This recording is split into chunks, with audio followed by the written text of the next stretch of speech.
Live. Hello, everybody. Happy New Year. Merry Christmas. All that good stuff. We got Iain Langlands. Am I saying that right? Got it. Nailed it.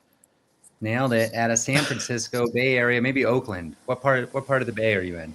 I'm in San Francisco. Okay. Yeah. San Francisco. You came up 2 weeks ago on this Oh yeah. thing. Yeah. Somebody said you're super funny, which I Oh agree good. with. A superstar.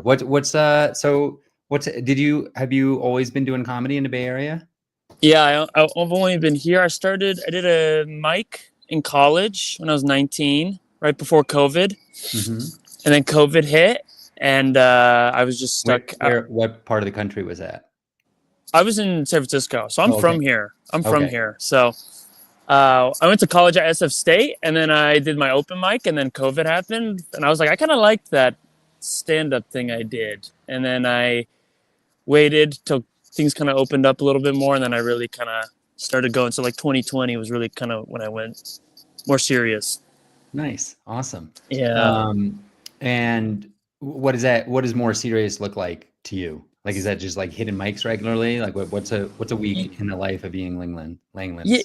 Yeah, I had this idea that like I didn't even want to like tell myself I was a comedian until it felt like I was going every day. Like I had this idea of like because I feel like whenever I listen to like comedians I liked, they were like every day I went. So I was like, okay, that's what I'm gonna do. But then like COVID, there was like one mic a week, so I was like, I'm never gonna be a comedian. But then things started opening up, and then by the summer of 2021, it was like every day. So I still do it every day. So. You know, nice. I get up as much as I can. That's awesome. So like how many years in are you? I'm 4. 4. Oh man, yeah. You're crushing it. Killing it out there. I hope so. Yeah. What's any tips, any secrets? Now that you're the guy that people are listening to now. Yeah. That is kind of a funny thing. Cause I remember when I started, there were all these people that like, I asked all these questions for, and now it's like, I'm not trying to like, you know, kiss my own ass or something, but if that's even the saying, but now I'm noticing, to my own horn. That's right. But now I'm noticing people do it to me, and I'm like, oh, I guess I'm that guy now, which is kind of interesting. But I guess my advice would be, I think something that was really big for me was like writing every day. I think just like in perpetuity, keeping it going and like forcing yourself to do it all the time, like made me want to go up more because I was writing more, and then if I was writing more, I was going up more. Then they were like, you know, building off each other, and then I just kind of took that momentum, and then like over time I just got more comfortable on stage, and then everything else kind of fell into place. Nice. So what does your writing look like? Do you like sit at a computer or a notebook, or do you do it at a specific time of day? Yeah, I always go at night, so it's like after sets I go home and then I write, and it depends on like, usually I'll like write in a notebook. Everything starts in a notebook for me, so it's always just like either like a free write or like an idea I'm working with. I use the notebook, and then I just kind of use my computer as like a database. So if I have a full notebook, then I'll just go to the computer and kind of like move it over. Because I feel like, what do you move it into? Is it like Google Docs or? I use this thing called Notion. It's just kind of like, it's just Evernote, but it's for free, so I don't have to pay. Okay. But it's great because it's like I can like compartmentalize everything. I put things in sections where it's just like, this is what I want to work on. This is stuff that just never works, and it's just easier for me because at a certain point my notebooks were just getting so messy, and I just couldn't keep up with anything, that I just felt like it was easier to put it in the computer. Yeah, and I feel like at some point you reach the capacity of your memory. Yeah. You know. Yeah, absolutely. And so it's nice to be able to search, and I'm guessing you can also search on your phone. Maybe you're at a show, somebody does a joke about root beer, and you're like, oh man, that root beer joke I did 2 years ago. What was that? Yeah, I was like, finally it came into use. Yeah, that's exactly. And then when I started moving everything to the computer, I realized there were like all these old jokes that I was stumbling upon. I'm like, oh, these are good. And then I brought a lot of jokes back, and now they're like part of my set now. So I was like, oh, that's a cool thing. So then that made me just, you know, more incentive to put it on the computer. Yeah, that's awesome. Do you ever so tell me about the compartments you have. You mentioned like the jokes that don't work. Yeah. So it's like there's one main file which is just called like the catacombs, which is just like when I move it from the notebook, that's where I put it. It's just every joke just like there. And What's then when is a joke like for you? Is a joke like 10 seconds or 2 minutes or? probably about like 30 seconds, I would say, Okay. especially when they start, they're usually pretty short. Um, and then when I start to do it more and I feel like it's getting momentum, then I have versions of it. So it'll be like version 2, version 3. And then once I feel like I'm doing it a lot, then I kind of move it out of there and it just has its own compartment. So then now I have a list of like the titles of all my jokes where it'll be like, like you said, root beer, bushes, high school, blah, blah, blah. Like just Right. title it. So then, like you said, I could just like look it up and be like, what was that one? I'm like, it's all word, but you could find words in it too. So I Yeah. just look for a word and find the Nice. And match. then do you use that to create set lists? Like Uh, what's a typical like do you do longer sets? Like what's a long set for you I these guess days? a longer set for me these days is like, I'm hitting 15, 20, but Okay. I'm starting to headline more. So like I'm hitting that like, headline 30 minutes. Hmm. Um, so that's something I'm still getting used to. Um, so yeah, so when I get to that point, then I have to really deciding what jokes go where and like if they feed into each other and if it's Hmm. cohesive. That's like a thing I'm learning more.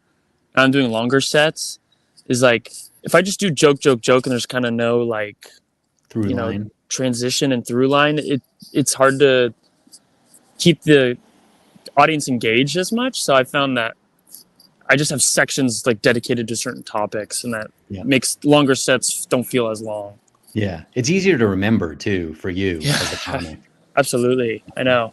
Because if you're Yeah. just jumping around, you're like, I don't even know why I did put this one here. It's like all I over the feel like that's one place. of the best feelings in comedy when you're doing a longer set and Yeah. just randomly you're telling one joke and you naturally go into another joke that you didn't really plan to do. Like you didn't write that down in the set list, Mm-hmm. but like as you're telling it, you're like, oh, that was a smooth transition. Yeah. I do Yeah. this again. And then you watch the tape later or whatever your process is. And you're like, oh yeah, Absolutely. that's the way that should go. That's really part of that chunk now. Absolutely. Yeah. Yeah. That's definitely happened a couple times where I'm like, oh, that's a perfect. And it's almost like the joke wouldn't do as well if it was just on its own. But because it's Totally. now in that place, it's like it all like feeds itself. I'm like, oh, okay. Now it makes me think of all these jokes that I can salvage if I just can think of like a better placement for it.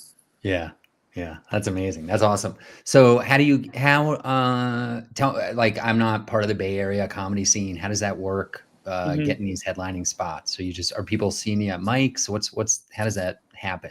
Yeah. I think you just get to a point where like if you're just consistent enough and you're kind of like in, the I feel like a lot of it is just like showing face. I think and there's levels to it. So it's like it kind of started. I would go to all the mics, and then more established people would be like, "Oh, this guy's like working hard," and then that's how I started producing because someone saw me and they liked me. They're like, "Do you want to help me produce?" And then when I was producing, I would book people. Then they started seeing me, and then I started getting up at the San Francisco Punchline more, and then I got passed there this past July.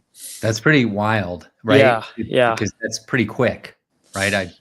Yeah, I think relatively quick. I think from my first set there, it was like a year and 8 months, I think, Whoa. is when I got it. Yeah. So Wow. I got but that was, but that's all because I was just going. Like I was just doing Mhm. it and doing it. So then people know me and then they book me. And then another thing I got advice pretty early was like, because San Francisco's like, there's like San Francisco and like the East Bay, which is like Oakland and Berkeley. And then there's like Santa Rosa, which is to the north, and then there's like Sacramento, and then there's Santa Cruz, there's like San Jose. There's like all these little pockets. So someone told me really early, they're like, you should go just like everywhere. So by doing that, when I was starting, I would go to mics in all these places, and then I started meeting the people there. And so those scenes are so small that it's like they don't have like 10 headliners that live in those Yeah. scenes. Like Sacramento definitely does, but more so like Santa Cruz.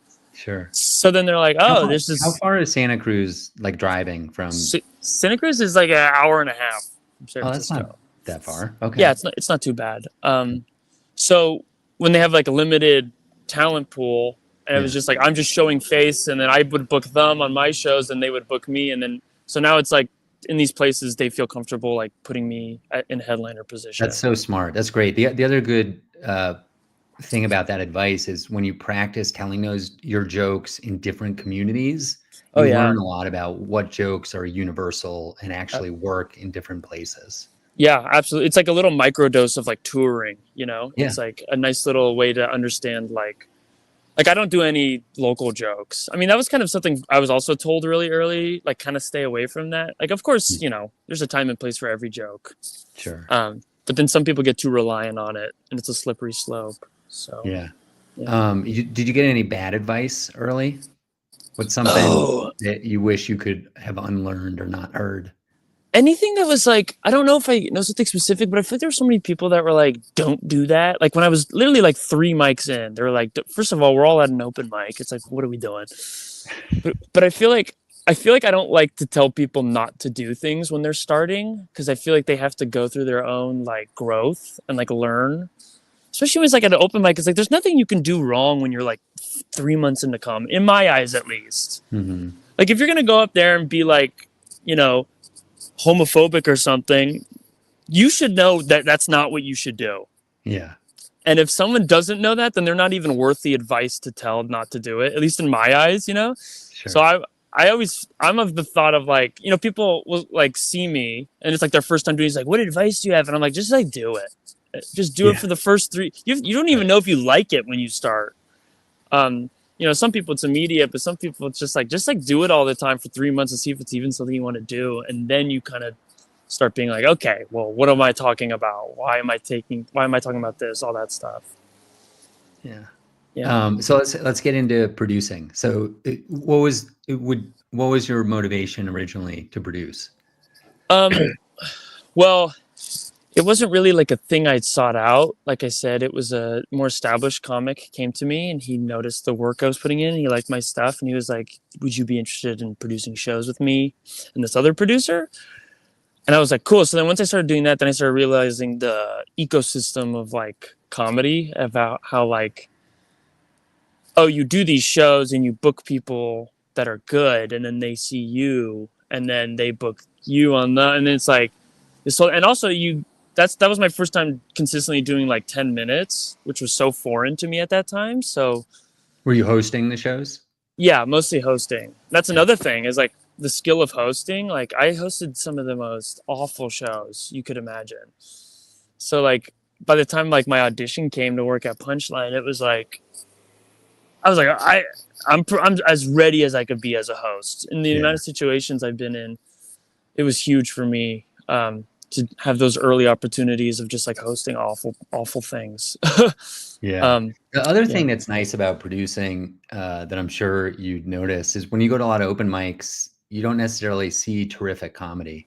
But when you're Hmm. booking a show and you're bringing in good comics, you get to Yeah. watch good comics. And you can like, I don't know how the Punchline works, but I'm guessing you could sneak into the back of a Hmm. regular show Yeah. and watch a really good nationally touring headliner. Hmm. But, then you're not getting any stage time. It's like double dipping. Not only Yeah. do you get that 10-minute host spot up top and learn things about your jokes and how to behave on stage, etc., but you also get to watch the feature and the headliner and see what they do and their set structure and how the Absolutely. composition of their jokes. And Yeah. somebody will be drunk in the audience and you see how they deal with that. And then you Hmm. just put that in it's another thing you put into your pocket. It's like, okay, cool. That's an Yeah. experience I can benefit from in the future. Absolutely. Yeah. That's the other thing I also learned is like you have to always be susceptible to like learning. I think a lot of people they don't like a lot of people don't like advice. But a lot of people don't like when you be like, hey, you should do, what if you did that joke here? They're like, actually it works mostly when I'm like, okay. I always ask people before. I Yeah. always say like, Yeah. hey, can I give you a note? Would you be Yeah. open to a Yeah. note about your volleyball joke or whatever? And I'm always surprised that I'd say like 1 out of 5 times people are like, nah, I Yeah. don't take input. I know. I'm just like, I was like, okay. okay, more Yeah. power to you, man. I got a great Sure. tag for you, but okay. I know. Yeah. Yeah. I'll save it And for then it kind of myself. starts the conversation off nicer because 4 out of 5 times they're like, yeah, I would love that. And then there's Yeah. already this like good vibe and energy. And it doesn't feel like, because sometimes it can feel like somebody's like, I don't know, not punching down on you, but like, I don't know, disrespecting you somehow if they're giving you Yeah. a note about a joke. And it's almost never the case. Yeah. Yeah. I mean, you know, we have such fragile egos as comedians. Yeah. So like, yeah. So somebody coming up to you being like, I mean, I even get it like for a fraction of a second, I kind of get this like, well, hold on. And then I'm like, okay, Yeah. wait, this is a great opportunity to learn. Yeah, So, absolutely. So, what are some things if somebody had never produced a show before? What are some lessons you've learned that you could pass along to run a good show? I would say like, you learn pretty quickly how many things need to go right. So like, there have been times where I found a venue that was like perfect, but you know, the management or something makes it difficult to like produce the show. Like I learned that I think the relationship with the venue owner or like the workers is more important than the actual room itself, because the best shows I've produced are where people where the you know, the staff and like the owner are like very communicative and very understanding of comedy and let us do our thing, and obviously we do our part to like, you know, not make a mess, you know, book good comics, you know, it's a symbiosis of like making sure, you know, it works for both parties. But yeah, I mean, there are times where it's just like the venue was great, but like like the owner would be like, "Hey, we need like at least $1,000 in sales every show," and it's just like, you don't like, they don't understand how comedy works. That's just not how. You know, I wouldn't be asking to do a show in a bar if that was the money I was bringing in. You know what I mean? So, I think those two things, that was the biggest. The relationship with the venue, I think, was the biggest thing I learned. Yeah. So, are you basically saying if the relationship isn't good, you should cut bait and go to a different venue? Yeah, I think generally, you know, I think unless you're like, you know, Steve Jobs level communicator, like there's not a lot of hope in Yeah. terms of like, you know, winning them over. I've seen a Yeah. lot of venues, just like there are venues in San Francisco that are like famous for like being great, but like the place just does not know how to like accommodate with the comedy show itself. Yeah. What's a great venue that you've found yourself? Tell us a good success story on finding a venue, because that's so much, I think, of being a good Yeah. showrunner is Yeah. finding venues. We found this place. This place had shows before, but it was kind of on and off. There's it's a place called Eli's Mile High Club in Oakland, and it's awesome because it's like it's a really established bar. It's very famous, and it's like a blues slash punk rock bar. So it's got like a nice stage. But what we do is actually we had it in the green room upstairs, which is like this tight little space. And this was the example of what I'm saying. The owner was just like, do what you want, do whatever you want. We just want different types of entertainment here. So just have fun, do your thing. So it was this great small confined space, had a little green room. You know, there's drinks and stuff, and it was a free show. And like sometimes it would literally be two people. But it was like, and we'd be like, oh god damn it. But for some reason, like the vibe of the place itself was so good that even the two people were like, this is fun. Like it was fun, you know. How would you do like lights and sound in that space? Did they have it up there, or did you have to drag it in? We had the guy that used to run a show there had left his equipment there, so we used it. So it was just like two speakers Okay. and a little mini soundboard. Nice. And then we just had like a scoop light, like one of those generic lights. You know, like it's like the Home metal Depot. and the exactly. Yeah. So we just kind of hung that up and then ran a cord, and I love, that by was the it. way, as advice for showrunners, that's like a $10, $20 investment, infinitely better than zero. Oh my god, yes, the difference of like that, just that one cheap light is like amazing. You know, it does what it needs to do. Well, that's cool. Is that show still running? It's on hiatus right now, funny enough, because oh god, such a headache. I'm thinking about it. Because it's like the show, they're like under refurbishment right now, like their back patio area. So they were having inspectors, and I think technically they weren't allowed to like have shows up in that area. So then they moved us downstairs to the main stage, which is beautiful. Like the stage is amazing, but it's like huge. And because the back patio was closed, there wasn't foot traffic, and we got a lot of people to come upstairs. So we go up to them and be like, "Hey, do you want to come to the comedy show?" So it was like two audience members, but in this giant room with this big stage, no foot traffic, no people to bark in, and it was just like it was sad to see the crumbling of the empire. Honestly, Yeah. And so then we talked with the owner, and we were like, hey, let's just go on hiatus for now until the refurbishment's done, because right now it's just not really working. So sadly, but that's the way of the beast. Nothing's perfect. Do you remember where we met?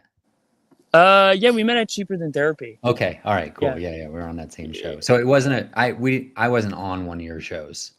No, you weren't. I just met you at that show. Yeah. Cheaper Than Therapy rules, by the way. I know, that's the best. What a great, like, when you live out in the Bay, how frequently do you do that? Well, it depends. I mean, that's kind of one of the tougher shows to get on because of it's probably the best show in the Bay. So I think just in this last year, I was there more consistently, and then I had a residence. Like what, quarterly, or? I probably am on maybe 2-3 times a month. Oh, that's okay. Almost weekly. Okay. Yeah, almost weekly, because they have shows. It's Wednesday, Thursday, 2 Friday, 2 Saturday, and then a Sunday.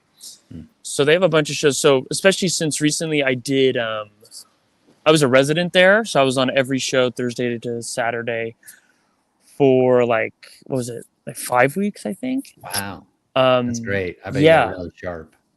It was great, and it was like the timing of it was great too, because I just stumbled upon like all these like new jokes that kind of worked together, and then I was like perfect. So then I developed almost like 10 minutes of new stuff just from that one little month. It was great. But when you do a residency there, they teach you how to like produce the show and like run it and like take tickets and all that stuff. So now it's like I'm almost like employed by them. So now I'm getting booked there more just because I can come in, I can take tickets, I can seat people, I can do all this stuff. That's another great bit of advice in comedy. Just be helpful. Like if you're helpful, like I have 300 comics that live in Denver that I can put on my shows. Yeah. And if I'm worried about the show being hectic and I need somebody to check people in, I'm going to book somebody who in the past was like, hey man, how can I help? I'd love to help. And they go out of their way to help you. Like look, you want to be funny, obviously, but there's a lot of people who are funny. Yeah. And if you want to differentiate, be helpful, pitch in. Absolutely. Yeah. You have to like limit the resistance it takes for someone to put you on a show. That's how I look at it. So if you're someone, like you said, that's like, I can host, like that was another piece of advice I got when I started was like, if you get good at hosting, just offer hosting to shows, because no one wants to host. Right. So I got a lot of opportunities through that. So yeah. So like, if you're a cool person and then you're like offering help, that's like one path of resistance that's eliminated. Yeah. And then on top of that, like you said, being funny, and then it builds and builds, and at a certain point you become undeniable, Right. So so you're killing it in San Francisco. Have you been outside of California, let's say, to do comedy? Yeah, I go to New York every maybe once a year since I've started, just to check it out, and then I build connections. And then because you get this, obviously, when people come to your scene, you book them, and then they see you, and then when you go out there, you hit them up. Have you done good shows in New York, would you say? I did some solid ones when I was out there. I got really lucky because there's actually a guy that I helped out. He didn't even, or did he see me before? He did. Yeah. There's just a guy that I helped out just because he was looking for spots. He was like, it's really last minute. And I was like, sure. And he was like, anytime you're in New York, hit me up. And everybody says that. And I just hit everyone up. And he put me in contact with like maybe 5 or 6 producers where I got on shows, and almost all of them were really, really solid. That's awesome. I've done a few shows in New York City, and most of them have been trash. Like the one you described with 2 people in the audience. Yeah, I mean, that's the thing. Is like, it's so big. There's so many shows. I mean, I've done those shows too, where I'm just like, oh God, this I should have gone to an open mic and paid. Exactly. Yeah, and paid. Yeah, yeah. Another place I did the Asheville Comedy Festival. Oh, that's great. I was just about to ask you if you've done any festivals. Yeah, that was a big one. That was amazing. That was another thing. Like you said, it was like, can this material work? Like this is North Carolina. So it couldn't be any more not San Francisco. But then actually Asheville's actually very, it's a blue city in a red state, which I feel like, from what I've been told and what I learned, seems to be the best mix in terms of audiences. It's like they're open-minded, but they're not like constraining themselves with laughter. Super woke. Yeah. but also if I say something liberal, they're not going to be like, no, you know. And I don't even get. I'm not a political comic at all. So, Right. but still, you know, it's nice to have that ease. Yeah. So what do you want to, so we're right at, it's December 30th as we're taping this. So it's the end of 2024. We got a couple more minutes here. What are you excited Yeah, about in 2025? What's on the vision board? the vision board. A couple things. I mean, I got to get my online presence up. Okay. That's I noticed that the probably. San Francisco comics seem to be really good at that. They always have really fancy cameras. Yeah, I know. It's like it's crazy. I remember buying this camera. I'm like, I'm like setting it up. I'm like, who am I? This is not something I ever thought. What do you have? I have a Sony A6400, Okay. which is pretty good. With a fancy lens? Yeah, the lens is solid. There's still certain, it doesn't really do well in super dark spaces. Okay. So I'm thinking about getting a new lens, which is like a headache because I don't have that much money. But anyway, neither here nor there. So yeah, so 2025 online stuff. I want to So do what does more that mean? Does that mean sketches, just more clips or? clips, and then more sketches too. I want to do sketches really, and I have ideas, and it's just something I need to just like shut up, stop complaining, and start doing. Execute. Yeah. And then I want to headline more. I'm already getting more headlining spots, but I just kind of want to get to a point where I have a lot of material. So if I do move, ideally, I'm like more than prepared to do that. Where are some target destinations for a move?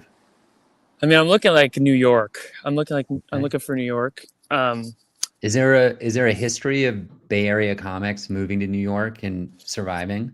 Yeah, definitely. There's a lot of New York comics that do great out there. LA seems to be like a stronger connection with San Yeah, I Francisco know a bunch of because Bay Area folks down there. yeah, a lot of great, Mark Smalls, Daoud, Arolfo, Orion Levine. Yeah. A lot of good Ryan Goodcase, Jeff Dean. A lot of people all went to LA. Jordan Thewlis. Jordan, yeah, Andre he just Coleman. went to yeah. Bunch of funny people. Yeah, Chapeloni too. Anyway, I just kind of thought of it like I just have to stop thinking things so permanently. Like I feel like I have to understand like I can go to New York for like just a year or so and just kind of grind it out, and then there's nothing. I could also come back, or if I have a pull to LA, I could also go to LA, or even smaller scene like Denver. I could, I have to stop thinking about it like it's final and just start thinking about it like it's just part of like a journey, Uh-huh. Huh. That's great. I love it. Yeah. What about show running wise? Any goals to have bigger shows or less shows or show running? Honestly, I think for me, I kind of want to dial it back a little bit because I'm also very lucky where I'm getting to a point where I'm getting booked more, and it's conflicting with my availability for. I mean, lucky I have 2 other producers that I do it with. What's your like big show or main show? My main show is probably, at least to me, it's like we have this monthly show. It's in a garage. It's called San Francisco Comedy Underground. It's in Noe Valley, which is a neighborhood, and it's a monthly show, and it's great. It's like a garage, and it's like bring your own alcohol, and it's like I don't know if you got Don't Tells out in Denver, right? I've done them all over the country. Yeah. So it's got that Don't Tell vibe, and it's like we're not restrained by like ticket sales and all that stuff. Like it's just like a pure comic, kind of venue, and so that's probably my favorite. I mean, I'm definitely not gonna stop that one. That one's near and dear to my heart too, because I really feel like I worked hard to like get the poster done and flyer and all that stuff. Nice. Who's somebody you've been excited that has been on one of your shows? Oh, that's a good question. Oh, Alfonso. Or who's somebody you'd like to get next year, maybe? Like in a dream scenario. Ideally, I would like to get more connections with like LA people. Like when LA people come up and be like, hey, you should come headline my show. I kind of need to be better at that. But there's this comic, I wasn't even at the show, but Alfonso Portola, he's from SAC. He's so amazing. I saw him, we did another show recently, but that's someone I just like fully just like I'm in awe of. And like when I watched him, he's just like so incredible. So I was happy that he got to do our show. That was a big one. Yeah. That's awesome, man. All right. Well, we ran out of time. That was 30 minutes. Went by like that. Went by quick. How do people find you? Do you want to up that online presence? Where are people looking? Follow me on Instagram. That's number 1. It's my name, so it's just this. Or just spell it out for people. Yeah, IAIN LANGLANDS. Don't miss that second I. It's sneaky. So it's Iain. Yeah, and then Yeah. Langlands. There we go. Nice. Amazing, man. Thanks for all the wisdom. And stick around for a second. We'll be back next Monday, pretty Okay. sure. It's not a holiday, but that's Great. for everybody else out there. Thanks for tuning in, everybody. You Of course. rule. Happy New Year to Yeah, everybody. Happy New Year, Let's make everybody. it a kick-ass 2025. We're shutting this